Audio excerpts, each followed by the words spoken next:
মেয়েদের হাইমেন বা সতীচ্ছদ পর্দা নিয়ে একটা পোস্ট ফেসবুকে ছড়িয়ে পড়ছে, যেখানে বহুল প্রচলিত মেডিকেল টেক্সট বইয়ের রেফারেন্স দিয়ে বলা হচ্ছে যে 99% হাইমেন ছিঁড়ে যায় সহবাস করার কারণে, এবং পরামর্শ দেওয়া হচ্ছে যে বাসরাতে যদি দেখেন রক্তপাত হয়নি তবে বুঝে নেবেন সেই নারী পূর্বে সহবাস করেছে।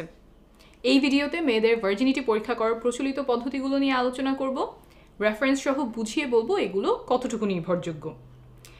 একজন মেয়ে ভার্জিন বা কুমারী কিনা সেইটা বোঝার জন্য চিকিৎসা বিজ্ঞানে বা সামাজিকভাবে 3টা পদ্ধতি প্রচলিত ছিল, এখনও কোথাও কোথাও আছে।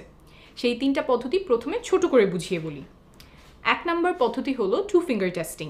নারীদের যোনিপথে 2 আঙ্গুল ঢোকানো হয় এবং আঙুল দিয়ে বোঝার চেষ্টা করা হয় যোনিপথ কতটুকু টাইট, কতটুকু চাপা বা প্রশস্ত, 2 আঙ্গুল সহজে ঢুকে যাচ্ছে নাকি 1 আঙ্গুল ঢুকছে ইত্যাদি। একজন নারী নিয়মিত সহবাস করেন কিনা তা এই পরীক্ষার মাধ্যমে ডাক্তাররা নির্ধারণ করার চেষ্টা করতেন। সাধারণত রেপ কেসে এই পরীক্ষাটা করা হতো, এখনও কিছু কিছু জায়গায় করা হয়। 2 নম্বর হলো হাইমেন ইন্সপেকশন। এই ক্ষেত্রে চোখ দিয়ে দেখা হয়, আগেরটার মতো আঙুল ঢোকানো হয় না। মেয়েদের যোনিপথের হাইমেন, অনেকে এটাকে সতীচ্ছদ পর্দা নামে চেনেন, সেইটা পরীক্ষা করা হয়।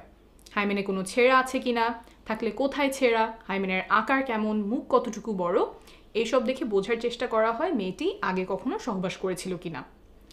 3 নম্বরটা হলো প্রথম সহবাসের রক্তপাত। অনেকের ধারণা যে নারী কুমারী হলে সহবাসে রক্তপাত হবে, সেজন্য বাসরাতে অনেকে সাদা চাদর বিছিয়ে দেন যাতে রক্তের দাগ ভালোভাবে বোঝা যায় বউ কুমারী কিনা সেই পরীক্ষাটা যাতে হয়ে যায়। এই যে 3টা পদ্ধতি বললাম, এগুলো কতটুকু নির্ভরযোগ্য? আসলে কি এগুলো ব্যবহার করে বোঝা যায় একজন নারী কুমারী কিনা? এই পরীক্ষাগুলো নিয়ে সর্বশেষ মেডিকেল সায়েন্স কি বলে তা এখন বুঝিয়ে বলবো। প্রথমেই আসি 3 নম্বর উপায়ে, প্রথম সহবাসে রক্তপাত। 100 জন নারীর উপরে করা একটা গবেষণায় দেখা গেছে যে 44 জনেরই প্রথম সহবাসে রক্তপাত হয়নি। সংখ্যাটা কিন্তু কম না, প্রায় অর্ধেকের কাছাকাছি নারী প্রথম সহবাসে রক্তপাত হয়নি।